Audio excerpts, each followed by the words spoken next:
Hi, Shannon Waller here, and welcome to a special edition of the Inside Strategic Coach podcast. Today, what you're going to hear is my interview with two of our clients, Nasser and Tish Gray, who are both entrepreneurs with a specialty in financial services. Now, what's really interesting is that regardless of their industry, you are going to hear their entrepreneurial story and the challenges that they've had, the opportunities that they have maximized, and their own growth as entrepreneurs in the program. And I know you're going to find it absolutely fascinating, again, no matter what business you're from, because all of us, regardless of industry, have a similar path that we are following. So I really hope you enjoy this conversation. So today we are talking to two very capable, powerful entrepreneurs with a specialty in financial services. So in a moment, I'm going to have them introduce themselves, their different ways that they strive, different ways that they problem solve, different things that they focus on, different parts of the country. You'll get to know them very, very well in just a moment. So Ali and Tish, thank you so much for joining me, and I'm very excited that we're having this conversation today. Let's jump in and with just a brief introduction. And Ali, if you wouldn't mind kicking us off. Sure. So I'm a passionate entrepreneur that somehow got thrown into financial services and got started in the business about 14 years back. The name of our firm is Ultra Vista. And then we have a fintech product business owners fund. And our entire business model surrounds around serving highly successful entrepreneurs, typically speaking 20 million plus of net worth with a lot of complexity. We have an advisory process specifically catered to those business owners and CEOs. Fantastic. I'm delighted to have you. And Tish, if you would be kind enough to just introduce yourself and share how long you've been in coach, what you're up to, where you're from, all that kind of great stuff. Sure. I've been SageMark Consulting for about 17 years, and I recently have rebranded due to Coach. So I work mainly with Fortune 500 CEOs, executives, and board members of publicly traded companies. So I'm working with folks over 2 million in assets. And we do comprehensive planning, estate planning. We have a whole team that we bring in and bring whatever level of services and capabilities that the clients need. Fantastic. I love your stories, and we'll get into more details in just a moment. One of the things I know that a lot of people are very intrigued to know is, what was life like before you joined Strategic Coach? So just to get started, let's go back to what life was like before you joined Strategic Coach, because I know that for a lot of people, they've got lots going on in their minds. So Ali, can you kick us off with some descriptions, maybe in terms of time that you were able to take off from your business, the type of clients you had? Describe your life a little bit, what it was like 9 years ago. I think that one of the best descriptors is actually something that Dan came up with, where he said rugged individualism. I remember joining Coach and reading one of the concept books about rugged individualism. And I'm like, that sounds a lot like me. I can do everything myself. I can do everything really well. And I can have some people around me to kind of handle certain activities, but really I'm the driver of growth, and I know how to do all these different things really well. And as I'm answering this question, I'm actually going back in my mind, because it's so foreign to me now to think that way, but I'm going back 9 years and thinking in that mindset. And I remember my frustrations being, I can't hire someone to do this, only I can do it. This is too intricate. It needs me to be involved. And this is this and this is that. And kind of making excuses for why business had to be bottlenecked by me. And at the time, I didn't realize it was a bottleneck. I thought that's the best way to do it. I was producing at one of the highest levels at the firm that I was in, creating a lot of great results. Everyone was saying, hey, Ali, great job, pat on the back. But internally, there was something telling me, I know there's a lot more that I can do. And if I could dream up the right way to get there, I think I could be exponentially more productive. But there was this immediate big roadblock saying, well, if you do everything yourself, that's the easy path. And if you have to train someone and get teams involved and build systems and all that stuff, that's just, that's daunting. So that was my mindset. And I knew I wanted to get to an end goal, but I wasn't sure exactly how to get there or what other things I needed to be considering. So how many free days did you take, and how many team members did you have, just as a starting point? So I had never taken a free day in 6.5 years of business. No, never. The definition by Coach's terms of a free day is a day where I'm not checking email, I'm not calling the office, I'm not reading some business article, I'm not talking about business socially, and that never happened. So for 6.5 years, even if I took a weekend trip or I went away on a mini vacation, it was always business connected. It was an extension to my conference that I went to. It was an incentive trip. It was something connected to business. the actual full free day had not existed. And I remember 6.5 years in business when I joined, and I was like, I have not taken a day off by those definition ever. That's amazing. Yeah. And how many team members did you have when you started? 2009. I think it was just one. Yeah. Okay. Because I was probably my mid-20s. Yeah, just one assistant. Okay. Yeah, that was it. And for comparison's sake, how many free days do you take now, and how big is your team now? Well, two sides to that question. So we scaled up first, and we were at about 10 or 11, and now we're rebuilding the right team members. So we're at 7 now, but we'll probably be at 13 or 14 in the next 12 months. Well, actually, let me say 12 to 18 months, because I know my COO is probably going to listen to this call and saying, what are you talking about? And then from a free day standpoint, I think I had 2 or 3 years where I had taken 2 to 3 months off. That was awesome. And now we're in a stage where we're re-accelerating and rebuilding a lot of new systems and tools. So I'm voluntarily not taking as much time off, still taking some. And I'd say today I maybe get 50 to 100 free days a year now. But I think it'll get back to closer to 150 once I want it to. In the meantime, there's just so much we want to accelerate right now that I'm trying to intentionally not take as many. Yes. Yeah. Well, 0 to 150, which is what you did manage to do before, which was fantastic. But even to 100 is a profound shift.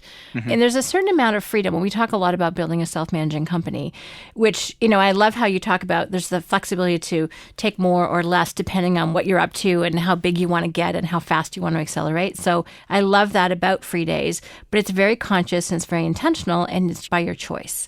And I think that kind of freedom is what a lot of people are looking for. Thank you. Great examples. Tish, I can't wait to hear about your business. So before Coach, I had 2 team members and 1 part-time. And then I literally stopped all of them, literally got rid of all of them at one time, which was a mistake as well. And I thought that I didn't have time to travel to do the Coach program. And I didn't renew for about 2 years. And that was a mistake. Now I actually have internally 4 team members that are in my local office in Dallas, and I have 7 team members that are nationally across the country. And then we do WebExes and things of that nature, but I have clients all over the country. So I fly and have the team ready to go on the ground whenever we're having a team meeting outside of Dallas. Well, that's interesting. So were you quite as national before as you are now? I have been for a long time, but I actually have more concentrated in Dallas and New York now.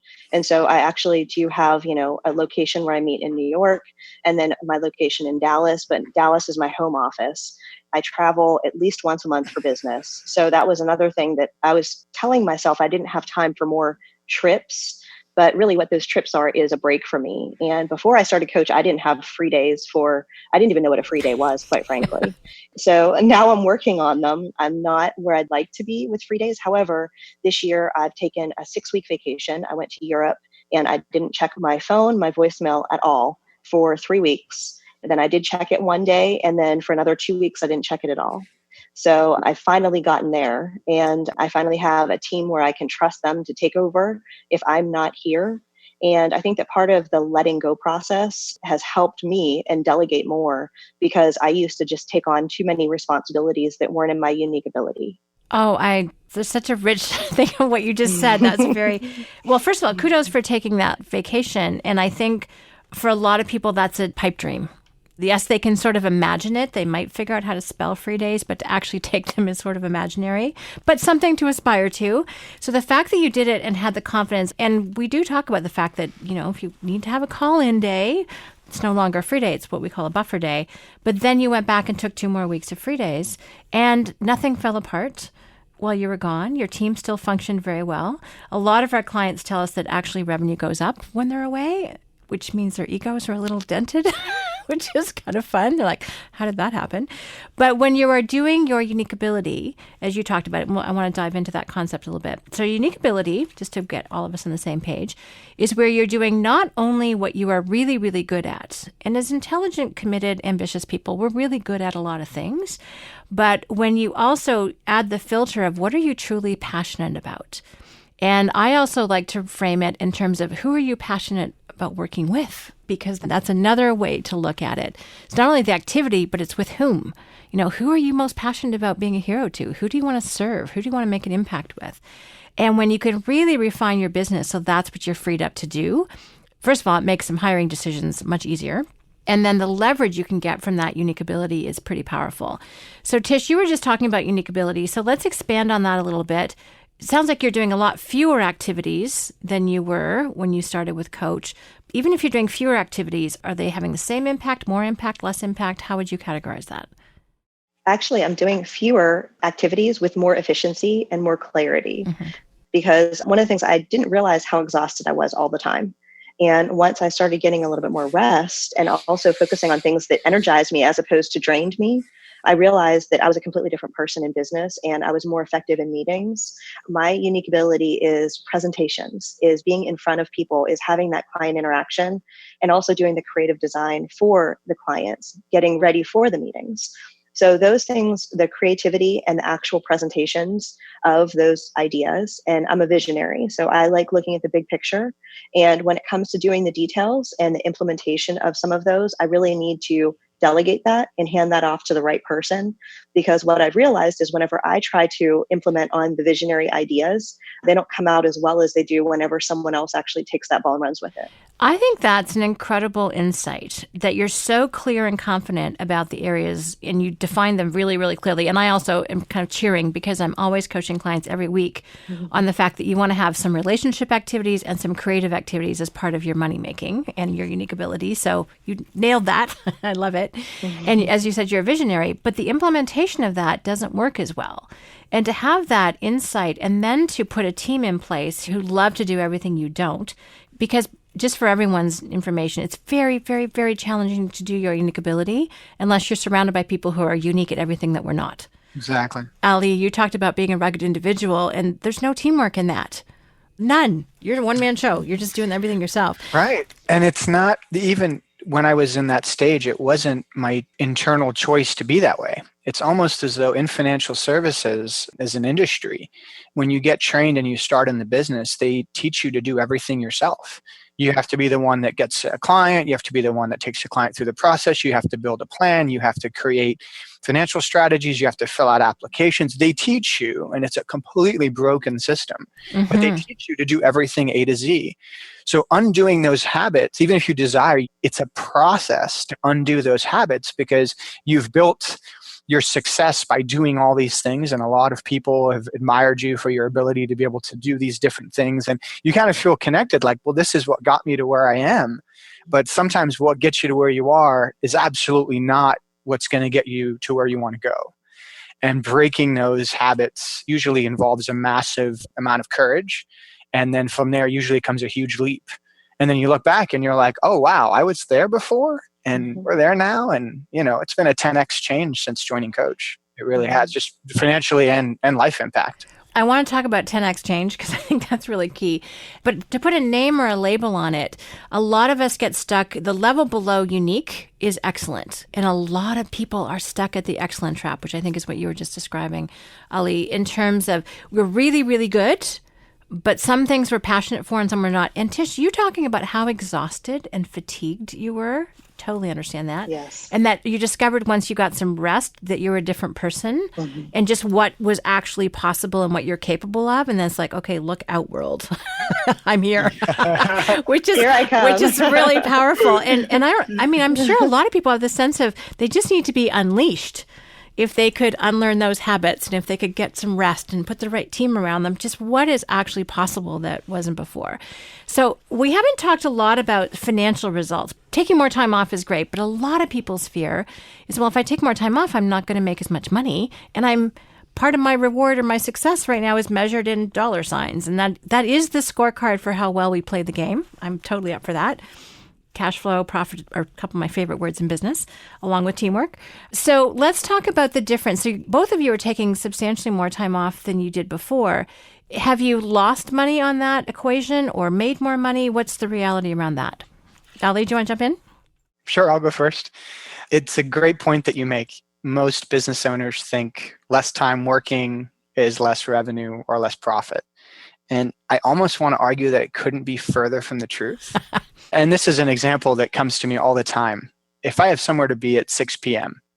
and I've got a dinner at the end of the day, somehow everything I need to get done gets done before 6 p.m. when I have to go to that dinner. But if I don't have a dinner and I can hang out at the office till 8 or 9, how many of us have gone through this? We end up staying at the office later, right, and we kind of don't really get much more done. We just end up taking more time to get it done.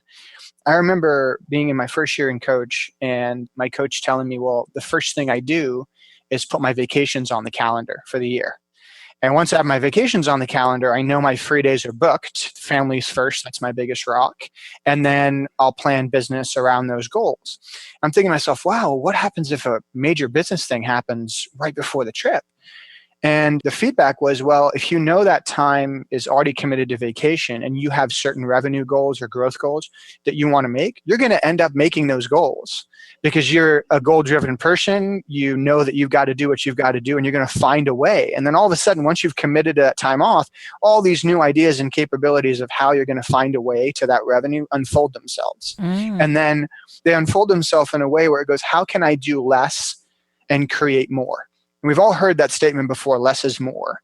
And when you're in any business, there's certain activities that are generating 80% of your revenue.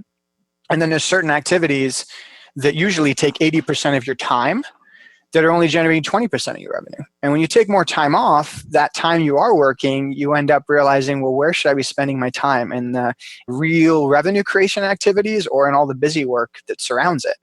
And I think that was a launch pad mentally for let me take more time off. And it kind of incentivized me to say, okay, let's do this. And then from a standpoint to answer your question on actual revenue, I'm just thinking of the numbers of when I joined Coach. And I think I came in that second platform at the time. And yeah, it's easily 10x from when I started, both revenue and profit. And that's been 9 years. And we're now on a round of going 10x again. And there's, without question, more time off. And the reasons I'm working more now this year are because I'm replacing a new set of skills. So first, I was replacing the activities that I really wasn't really great in.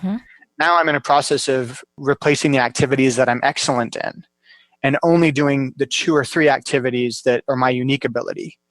Really all those areas where, hey, Ollie's really good here, but I'm like, yeah, but someone else could do that. Even if they're a top talent, even if they're a $200,000 a year person, they can do that activity. So if I can get out of there and step up, then I could create 3x return on that person. And that's exciting because you're really separating yourself from everything except for what you're most passionate about. Well, I love that. And I love how that you would argue that there's nothing further from the truth. Often the more time you take off, the more money you do make, as you said, because you're so much more efficient. One of the most challenging words, I think, in any entrepreneur's vocabulary is the word no. To say no to stuff and messes. And stuff and messes are technical terms in Strategic Coach, by the way, which I thoroughly enjoy. So learning how to say no, what to say yes to, looking at delegating not only the things you don't enjoy doing or aren't good at or don't give you energy, but also things that you are excellent at. And that does take some commitment and courage. So kudos to you, Ali, for doing that. But then you look at, what a great business formula you laid out. You could spend 200, but you get a 3x return on it. That's the kind of thinking that happens when you're in this process. So, Tish, what have some of the results been for you? I mean, you talked, I think, about your revenue going up, but I'm sure some people would like to know, again, I don't want hard numbers, but I would love to know what kind of a return you're getting on your time and your effort. Well, I've been in the business 17 years. And whenever I started Coach, it was 2012. So I had actually been plateauing for about 3 years prior to joining. And I did increase, but then once again, I fired my staff and had to rebuild that. Then literally from 2012 till 2015, my business doubled. And from 15 to 17, it doubled again. So I'm hoping that it'll continue. But once again, I'm actually restaffing and hiring more people to keep up with the growth. So we really have seen a dramatic increase. And I think part of it was committing to be committed to the things I do well. And I feel like once I committed to doing the things I do well and delegating the rest, I actually did start making more revenue and started sleeping more. Well, which I think is such a profound comment. And Ali, you brought this up earlier, is that to do everything, to be that one person show, to everything from getting the clients, doing the cold calling sometimes, putting together the deal and the package, somehow keeping current with all of the most recent information and expertise, and then making sure that all the forms are signed and that they initial in all the right places on the very complicated and long. Like, really? How is one person going to be good at all of those things? It's not going to happen. And I think what both of you have talked about is really honing in on what you love to do and do best and putting the team around you so that you are supported to do that. And what an exponential return you get for that investment. And that is very much how Coach works. So if you're wondering how these guys get these results, that's how. That same opportunity, those same results are available for you as you're listening to this. So this is pretty exciting. What I want to know is also, I mean, you talked a little bit about this, Tish. You times 2 and you've doubled and then doubled again. So you're 4 times, and 2 times in 2 years is very short. You're on a steep curve there. But what are both of you excited about in terms of the future? What are you looking forward to? What's now possible that wasn't before? Tish? Well, I feel like in 10 years, I have defined what I want my life to look like in 10 years. 5 years ago, I wasn't even thinking about that. I was thinking about what do I need to get done today just to get through today. Now I'm literally looking into the future and trying to plan it. And of course, we're going to have to reassess, realign at times, but I actually have goals out 10 years right now. So for me, just having those numbers and having those to look at, I actually look at my business plan every Friday. I never did that before. So those things, in addition to doing my weekly team meetings, I feel like we're getting the details together, but I'm delegating the details, and I'm just doing, once again, the things that I love to do, the things that are in my unique ability, looking at the big picture, but also setting goals, not just for today, tomorrow, and next week, but for literally 10 and 20 years even down the road. That's kind of incredible. The whole concept of working in versus on your business and actually having the wherewithal and the freedom of time and mental energy, which is a lot of time what that boils down to look at your goals every single week.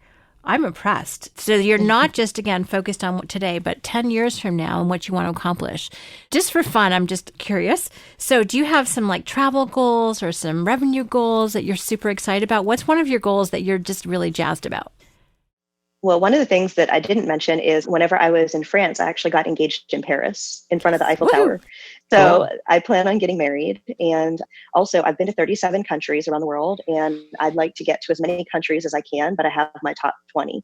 So those are in the next 10 years, my top 20 I'd like to get to. I also have spoken French a little tiny bit in the past. So I'd like to actually start speaking another language fluently. Also, I've recently hired a Chinese citizen as well as a Hispanic lady and taking my business international and working with a lot of foreign nationals. And that's one of the areas where I want to expand my business, which it isn't there now, but we're working on that. And that's actually, in the next year, one of the goals is to have more foreign nationals within Dallas to the Chinese and Hispanic communities in business. Okay, I've got goosebumps listening to you. So cool. So there's a couple things about that for me. One of them is that you're thinking so much bigger, and I'm just even listening to you about what things were like before and you didn't have the right team and you're busy doing everything. Working with foreign nationals probably wasn't even on any radar screen. But now you're able to say, okay, I'm passionate about the world. I'm passionate about visiting the countries. I'm passionate about the people there because if you're like me, that's how you feel. And now I want to make a difference and include that in my business visions. That's pretty stellar. I mean, that's kind of incredible. So I love how much bigger your thinking has gotten. Ali, you mentioned the word mindset earlier, which I totally dead on. That's very much what Coach is all about. So what has happened for you? What's now possible for you that wasn't before, now that you have this freedom, focus on unique ability, and you're not exhausted? Well, you actually have free days, which you didn't before. Yeah. What's now possible for you that wasn't before? The short answer is everything. And I think that the biggest challenge for an entrepreneur is too many ideas and too many opportunities. When all of a sudden you clear up all your messes and you enhance your capabilities, the level of ideas that then exist multiply by like 10,000. Mm-hmm. All of a sudden I'm like, I could do this, I could do this, I could do this, I could do this. Because you have all this time, because you're freed up from the day-to-day and the minutia of business. Minutia maybe for me, but for my team members, they love a lot of those activities that for me are draining and vice versa. What it's ended up coming to in the last couple of years has been a really big journey of really crystallizing my big picture vision. And Dan talks a lot about this 25-year framework and 10X. So I've been building out my 25-year plan. of what I want the total thing to look like. And as I reflected back over the last 14 years, I realized the vision got modified 4 times. At first, it was to help people and make money. When I first started in the business, I was 20 years old. My purpose at that time was help people make money.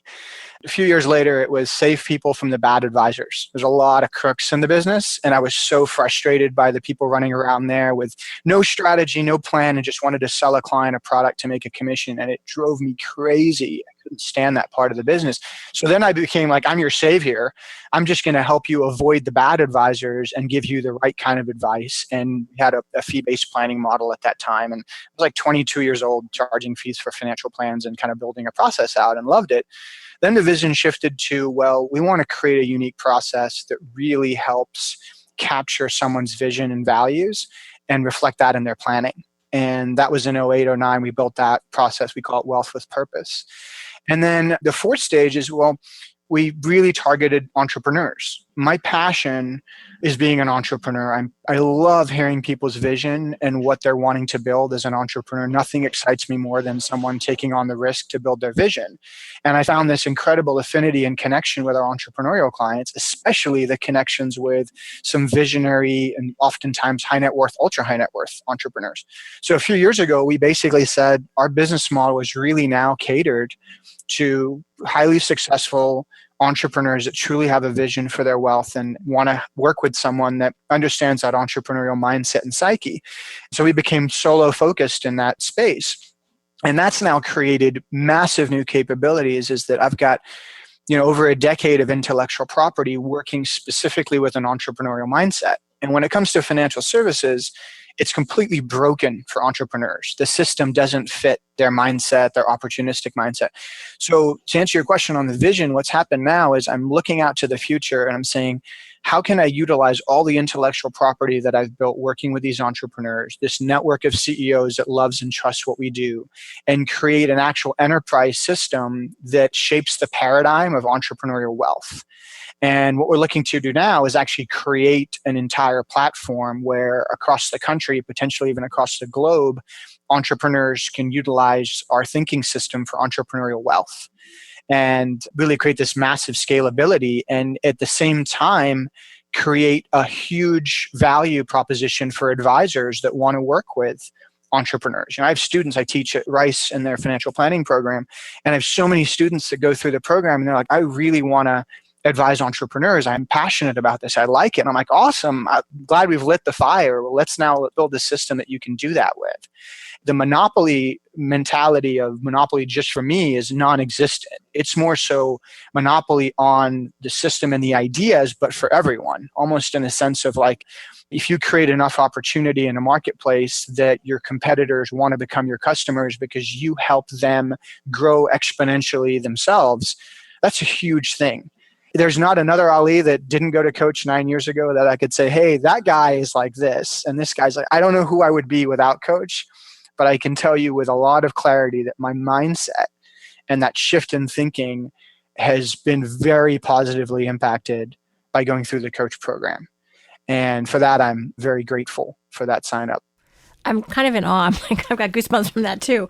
And you contrasted it so beautifully. Originally, it was help people and make money. Yeah, help people and make money, yeah. And now it's this. Like, holy mackerel. Yeah. I almost don't want to make a 25-year plan because I feel like in 5 years there's going to be this even bigger plan, but I can't visualize that right now. No, that's cool. Well, you just set the big goals for 25 years, and then this is partly how you get there, which is really cool. So that's so powerful. What's really impressive to me is both of you have described how this goes beyond you. So the impact is now not just local, now it's national, now it's other financial advisors, it's global.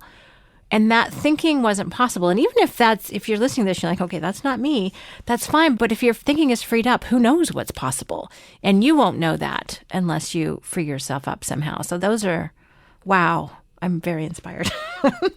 There's so much more I could ask. But the thing I'm going to focus on now is in terms of people in financial services listening to our conversation, what advice would you give them? What do you wish someone had told you as you were thinking about the growth of your business? What advice would you give? Tish, could you kick us off with that one? Sure. As a business owner, I'm always concerned with the balance sheets and the cash flow. I like to think of myself as fiscally conservative, not cheap. But I wish that someone would have told me if you invest in something and think of it as an investment, especially when it comes to people, the people that are in your organization, but also the people you surround yourself with whenever you're not working with your clients. And Strategic Coach has actually provided that for me. It's almost sounding boards whenever I'm at my quarterly meetings. And initially, what really stopped me from starting Strategic Coach earlier than I did was I just didn't want to pay for it and take an airplane more than I already was. And what I didn't realize is it was going to energize me and it would allow me to focus clearly and have clarity and have definition and have defined goals that I wasn't doing on a daily basis. And on a quarterly basis, it allows me to refocus and say, do I need to change course or do I stay on course? Strategic Coach for me is an investment. It's not only an investment, but I've made some really good friends and have some really amazing relationships. And I look forward to seeing those people and strategizing with them. So for me, I wish that somebody would have told me, don't be cheap. And this is going to be an investment for you personally and professionally. I love that. That's fun. Okay, Ali, what do you wish someone had told you? So I was listening to a speech the other day, and the speaker said, if you don't have the time to meditate 30 minutes in the morning, you need to meditate for an hour. And it hits home because if you're too busy to do strategic planning for your business, you need coach like times 2. And if you can't take 2 days away, you've got a serious problem. And now when I first went into coach, I'd fly in the night before, leave the evening after. Now I go for like 3 days. And I want to get to a point to where it's a week every quarter that's fully dedicated to strategic planning. You can't read the label when you're in the jar. Okay? I've never heard that. I love it. And sometimes you've got to get either someone else to read that label, or you have to get into a position where you're so away from your business, you can kind of get out of the jar a little bit and see what's going on. And when you go to coach, that's that time, because you cannot focus on the here and now and the day-to-day at the same time you're focusing on that long-term strategic vision. So for about a week or a few days each quarter, I'm looking out to the big picture. And when I get back, as much as I try as hard as I can to focus on, all right, what do we need to get done and moving in the next 90 days? And then you can look up again and say, okay, what happened? How are things going? Let's measure our success and let's re-strategize for the next quarter. That process is really valuable. And I don't know an entrepreneur personally, and I've made a lot of friends in coach, that doesn't find, incredible value from that process alone, separate from all the amazing tools and ideas and concepts and things you learn in coach. But just that process alone of leaving town and spending time looking at the strategic vision for your business, it's huge. So we're doing this because we love coach, and we've had an experience where coach has made a positive impact on our lives. And we're happy to take the time to invest in coach because we know it makes a positive impact on people's lives, and we want to share that. And if you're passionate about the future of your business and you want to grow and you really feel compelled to join a network of other entrepreneurs that are like-minded, coach is your spot. So just do it. I love it. So thank you both. I really appreciate you both sharing your experience. And again, a lot of it I didn't know any of the details. So this is impressive to me. And when I look at where you started from, where you are now, but also where you're going, it's incredibly impressive and exciting. So thank you very much for sharing that experience. And as you're listening to this, I want you to see what resonates with you. If putting a team in place around you so that you're freed up to focus on your unique ability, if you want to get away from the stuff and the messes and stop making them, as some of us are wont to do, and really figure out who you best want to impact and serve in your business and how can you be freed up to do that. And, the freedom of time and money and relationship and purpose, if that resonates with you, then coach is likely the right home. I described it to someone who was starting the workshop the other day. I said, this can be your entrepreneurial home. I want you to feel like you can relax, you can take a deep breath, you're amongst friends, you're not strange here. It's all normal. Whereas a lot of times we don't really fit into some other environments. So if this is resonating with you, just do it. Stop overthinking about it. So it really, really does work. So as you said, if you're excited about your future, if you want to experience some of the same results that you've talked about, Tish, then I would just really strongly encourage you to take action. So figure out which date is great for you, which coach is best for you, and know that making the investment in you will pay off because it is an investment and you are completely and totally worth it. We make it really simple for you to really get started and activate those big dreams and visions that you have. So again, Ali and Tish, thank you. I've really enjoyed this conversation.